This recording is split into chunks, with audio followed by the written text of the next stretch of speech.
চারিদিকে শুধু বিষণ্ণতার ছায়া। কি হচ্ছে আমাদের দেশে এসব?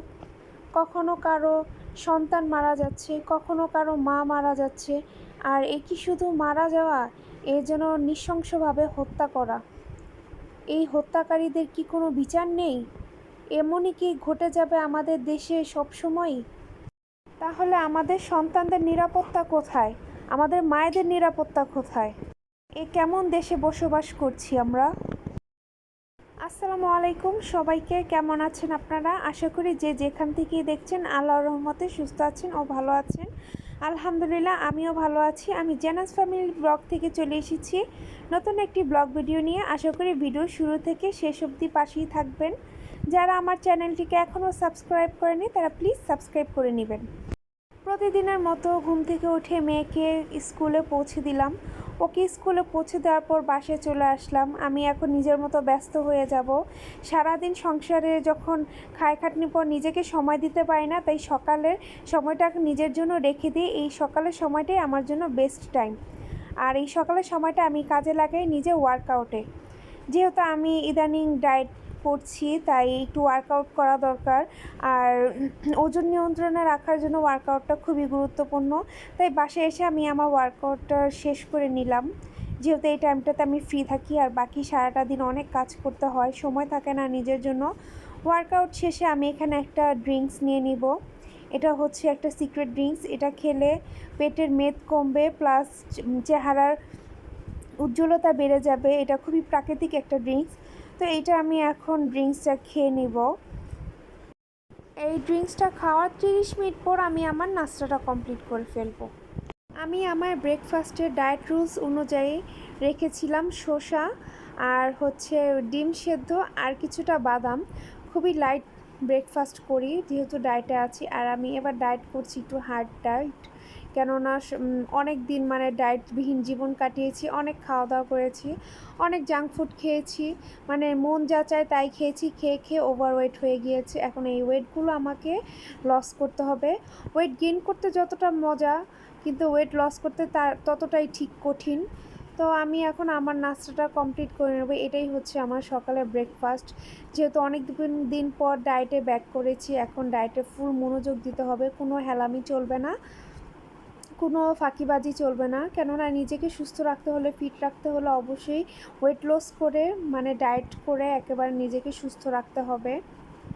কেননা অতিরিক্ত স্বাস্থ্য কখনোই স্বাস্থ্যের জন্য ভালো না। তো আমি এখানে আমার নাস্তাটা কমপ্লিট করে নিচ্ছি। চারিদিকে শুধু বেদনার ছায়া, এসব আর সত্যি নিতে পারছি না। এগুলো চোখে দেখতেও খুব কষ্ট হচ্ছে। আর ওই কষ্টের জায়গাটাকে নিজেকে যদি দাঁড়িয়ে ফিল করা যায়, তাহলে তার চেয়ে বেশি বেদনাদায়ক মনে হয় এসব ঘটনাগুলো যেগুলো ঘটছে আমাদের দেশে। আসলে এগুলো আসলে মেনে নেওয়ার মতো না। যখন নিউজে দেখলাম ছোট বাচ্চাটা মুনতাহা, বয়স ছিল 6 বছর, ওর এতটা অমানবিকভাবে ওকে হত্যা করা হয়েছে। ওর তো কোনো দোষ ছিল না, কেন ওই মেয়েটাকে মেরে ফেলা হয়েছে? যখন মুনতাহার পিকের দিকে তাকাই, তখন চেহারার দিকে তাকালে মনে হয় আমার মেয়ের চেহারা ভেসে আসে। কেননা আমার মেয়েরও 6 বছর বয়স, ওর মতোই দেখতে মুনতাহা, ওর সমানে, ওর বয়সী। তখন নিজেকে যদি এই জায়গায় দাঁড় করিয়ে দেখি, ফিল করতে চাই, তখন বুকটা কেমন জানি কেঁপে ওঠে। একটা মায়ের কোল কখনোই যেন এভাবে খালি না হয়। তার ঘরে কতটা শোকের ছায়া, যার সন্তান এইভাবে মারা গিয়েছে, যার সন্তান এরকম খুনির হাতে খুন হয়েছে, তার ঘরে কতটাই না বেদনাদায়ক দিনগুলো কাটছে। ভাবলেও যেন অন্তরটা কেঁপে ওঠে। আল্লাহ যেন এমন করে কোনো মায়ের বুকই খালি না করে। কেননা একটা মা সব কিছু সহ্য করতে পারে, শুধু সন্তান হারানোর বেদনাটাই সহ্য করতে পারে না। আর একটা সন্তান তার মায়ের কাছে খুবই মূল্যবান, যা ভাষায় প্রকাশ করে বোঝানো যাবে না। যে মা, সে ঠিকই বুঝতে পারে তার সন্তানটা কতটা মূল্যবান। আসলে এগুলো সবই কিয়ামতের আলামত। মানুষ আর মানুষের ভিতরে নেই, মানুষ এখন পশুর রূপ ধারণ করেছে। মানুষ মানুষকে হত্যা করতেও বিন্দু পরিমাণ হাত কাঁপে না। শুধু এইটুকুই আল্লাহর কাছে চাই, যেন এরকম মায়ের বুক যেন আর কখনো খালি না হয়, আর কোনো মাকে যেন চোখের পানি দিয়ে নিজের জীবন ঢাকতে না হয়। আল্লাহ যেন আর কখনো এরকম ঘটনা চোখের সামনে না আনে। এইসব দেখতে খুবই কষ্ট লাগে আর খুবই খারাপ লাগে। আর এখন তো ফেসবুকে আরেকটা ঘটনা তোলপাড় করে ফেলছে, এক ছেলে তার মাকে খুন করে ফেলেছে শুধুমাত্র সামান্য টাকার জন্য। আরে সন্তানকে কি এর জন্যই বড় করা হয়, এর জন্যই কি পৃথিবী দেখানো হয় যেন সন্তানের হাতে সেই মাকে নৃশংসভাবে মরতে হয়? সন্তান কি মানুষ এই দিনের জন্যই মানুষ করে?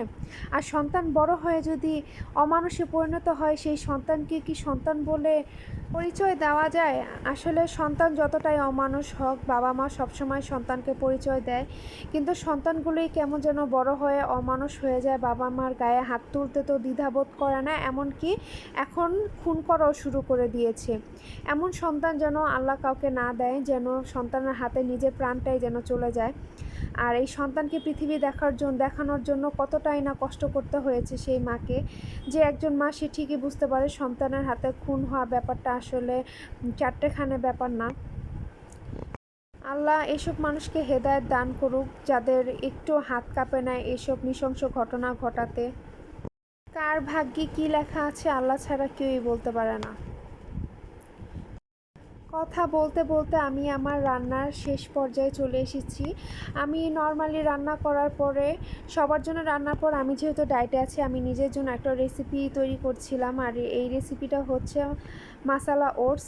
ওটস আপনাদের আঁশ জাতীয় খাবার, আর ওটসটা খেলে অনেকক্ষণ পেট ভরা থাকবে। তো আমি এখানে অল্প কিছু পরিমাণ ওটস নিয়েছি আর সবজিটা একটু বেশি নিয়েছি। যেহেতু বাসায় তেমন কোনো সবজি ছিল না, তাই আমি এখানে গাজরটা নিয়ে নিয়েছি আর ছিল শসা দিয়ে আমি ওটসটা রান্না করব সবজির মতোই, মানে সবজির মতো ব্যবহার করে ওটস দিয়ে এই মাসালা ওটসটা তৈরি করব। যদিও ভাবিনি এতটা মজা হবে, মানে ওটস দিয়ে মনে হয় 1 প্লেট ভাতের সমপরিমাণ পেট ভরে যায়। ওটস কম নিলেও অনেকক্ষণ পেট ভরা থাকে। আমি এখানে 4 টেবিল চামচ ওটস নিয়েছিলাম, আর এই 4 টেবিল চামচ সম্পূর্ণ ওটস আমি খাবো না, রান্না করে অর্ধেকটা আমার বোনকেও দিব। রান্না করার পর দেখা গিয়েছে বেশ কিছুটা পরিমাণ ওটস হয়ে গিয়েছে। অল্প দিলেও ওটসটা আসলে রান্নার শেষে ফুলে ওঠে। আর এই ওটসটা খাওয়ার পর পেট অনেকটাক্ষণ মানে ভরা থাকে। যারা ডায়েটে আছেন তারা দুপুরবেলা ভাত রুটি না খেয়ে এই ওটসটা ট্রাই করতে পারেন। মাসালা ওটস, সবজিটা একটু বেশি দেবেন, ওটসের পরিমাণটা কিছুটা কম দিবেন। দেখবেন এই ওটসটা খেতে যতটা মজাদার ততটাই আপনাদের পেট ভরাবে আর ওজনও খুব দ্রুত কমাবে। আর এই ওটসের রেসিপিটা কিন্তু আপনারা একবার ট্রাই করে দেখতে পারেন, খুবই মজা, খুবই ইয়ামি, আপনাদের কাছে ভালো লাগবে এবং পেটও ভরবে। এই তো আমার ওটসটা এখানে হয়ে গিয়েছে, মাসালা ওটস। আমি নামানোর আগে কিছুটা ধনিয়া পাতা দিয়ে দিচ্ছি।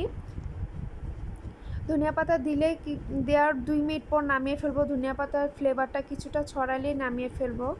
আর এটাই আমার ছিল আজকের দুপুরের লাঞ্চ, ওটস সাথে ডিম ভাজা আর 1 পিস লেবু। তো আশা করি আপনাদের ভিডিওটি ভালো লেগেছে, আর যদি আমার ভিডিওটি ভালো লেগে অবশ্যই একটা কমেন্ট করে যাবেন। দেখা হবে আরেকটি অন্য কোনো ব্লগ ভিডিও নিয়ে। সেই পর্যন্ত সবাই ভালো থাকবেন, সুস্থ থাকবেন। আল্লাহ হাফেজ।